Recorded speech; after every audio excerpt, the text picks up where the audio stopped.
I like to talk about my wife and I when we got started. As I mentioned, it was 2012 when we moved onto the farm.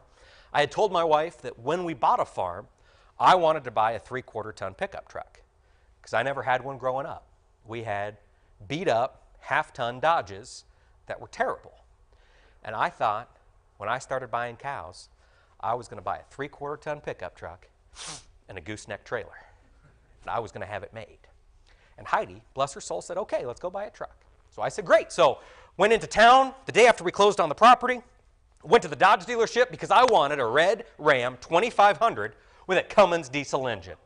Does anybody drive a Ram with a Cummins? Living the dream, brothers. That's what I wanted. And I found one in 2012. It was a year old. It was an 11 model, just your basic beginner's pickup. It was red. It was a Ram 2500, had the Cummins diesel engine, you know, perfect pasture truck, right? It was quad cab, sunroof, leather, XM, satellite radio, bare necessities. It was 46 grand. My wife reminded me that we'd spent 50 on our house in town, and she vetoed that purchase. She said, you're not buying that truck. I said, okay, I'll just keep looking. So I kept looking. I'm a big fan of doing the drive-through of used car lots to see what's available. And one January evening, we just wrapped up market to market. It was about 8 o'clock at night in January 2013. I pulled into the Dodge Chevy dealership in Grinnell, did my drive around, didn't see anything. I'm getting ready to head for home, and out of the corner of my eye, in the farthest, darkest corner of that dealer's lot was a red Chevy pickup. Spin around, go take a look. Sure enough, it's a Chevy 2500, 1990, the gas engine. Okay. Get out of my vehicle, I go, and it was one of those nights in the Midwest where there's no wind, freezing cold, and just a light snowfall. Storybook beautiful. And I get out of my vehicle. At the time, I had a true cattleman's vehicle. I had a Volvo station wagon. Get out of that bad boy, and I go and I brush the snow off the windshield of this truck, and right there, taped to where the rearview mirror should have been, was a price tag. It was $999. Yes, that's in my budget. I went home, I told my wife I found a truck, it's $1,000. She said, okay, you know, if it runs, you know, you can buy it. I grew up awful close to Missouri, and running vehicles aren't always a prerequisite. Sometimes we just ask they throw in the concrete blocks and we can have yard art. Went in the next day, took it for a spin. Salesman hopped in with me. We drove it out. It had just snowed, so we checked the four-wheel drive. High and low both work. AC blows cold. On that January morning, this is going to be the nicest truck a Pearson has ever owned. I'm really excited. Get back to the dealership, and I've made up my mind. I'm buying this truck, right? It's going to happen. But I'm talking to a salesman at a car dealer. So we're going to negotiate, right? We're going to dance a little bit. And the salesman, Brian, gets out, and he's standing on the passenger side. I'm on the driver's side, and he goes, Mike, what do you think? And I said, Brian, this is one heck of a machine. I really like what you've got here. I really like everything about it, but $1,000.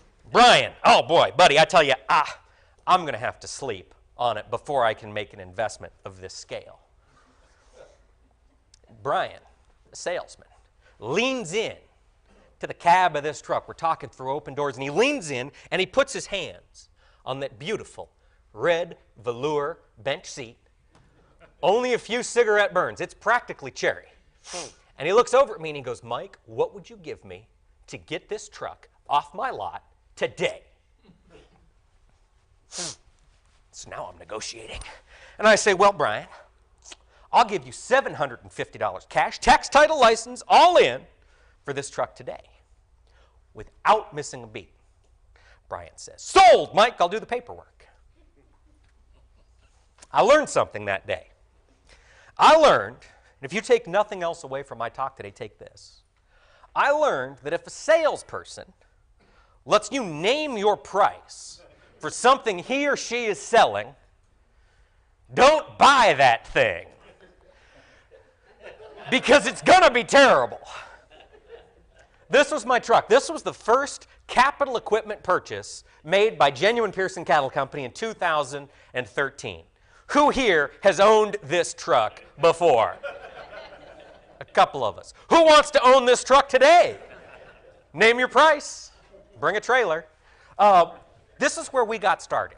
When you talk to people who are outside agriculture, we all got started somewhere. We all made mistakes. It's a way to humanize our industry and help them see that we are business people. We're not massive, big ag, corporate farmers, even if we have incorporated.